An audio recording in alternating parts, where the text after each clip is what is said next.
ಭೇಟಿ ಕೊಟ್ಟಾಗಲ್ಲ ಈಗ ಹಲವು ರಾಜಕೀಯ ತಿರುವುಗಳಿಗೆ ಕಾರಣ ಆಗಿದೆ. ಏನಿಲ್ಲ, ನನಗೆ ಯಾರು ತಲೆ ಕೆಡಿಸ್ಕೊಳಕ್ ಹೋಗ್ಬೇಡಿ. ಯಾವ ರಾಜಕಾರಣ ತಿರುವಿನ ಅವಶ್ಯಕತೆ ಇಲ್ಲ. ಜನ ಆಶೀರ್ವಾದ ಮಾಡಿದ್ದಾರೆ, ಜನ ನಮ್ಗೊಂದು ಅವಕಾಶ ಕೊಟ್ಟಿದ್ದಾರೆ. 5 ವರ್ಷ ಮುಂದುವರಿಸ್ತೀವಿ. ಎಲ್ಲರ ಮಾತು ಗೌನ. ಪಕ್ಷ ಏನ್ ಹೇಳ್ತದೋ ಆ ರೀತಿ ಕೆಲಸ ಮಾಡಿಕೊಂಡು ನಾನು ಮುಖ್ಯಮಂತ್ರಿಗಳು ಹೋಗುವಂತ ಕೆಲಸ ನಾವು ಮಾಡ್ಕೊಂಡು ಹೋಗ್ತೀವಿ. ಕೆಲವು ಕಾರ್ಯಕರ್ತರು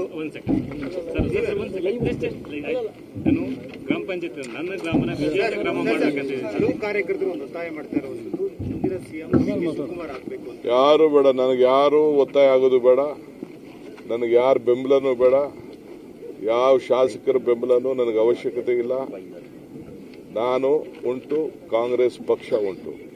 ಕಾಂಗ್ರೆಸ್ ಪಕ್ಷ ನಾಯಕರು ಏನು ಹೇಳ್ತಾರೆ ಆ ರೀತಿ ನಾನು ಕೆಲಸ ಮಾಡ್ಕೊಂಡು ಹೋಗ್ತೀನಿ. ನನಗೆ ಕಾರ್ಯಕರ್ತರು ಕೂಗೋದು ಬೇಡ, ಶಾಸಕರು ಕೂಗೋದು ಬೇಡ, ನನ್ನ ಬೆಂಬಲಕ್ಕೆ ಯಾರು ನಿಂತ್ಕೊಳ್ಳೋದು ಬೇಡ. ನನ್ನ ಡ್ಯೂಟಿ, ನನ್ನ ಕರ್ತವ್ಯ ಮಾಡ್ತೀನಿ. ಹೈಕಮಾಂಡ್ ಯಾವಾಗ ತೀರ್ಮಾನ ಮಾಡಿ, ಅರ್ಥ ಆಯ್ತಾ?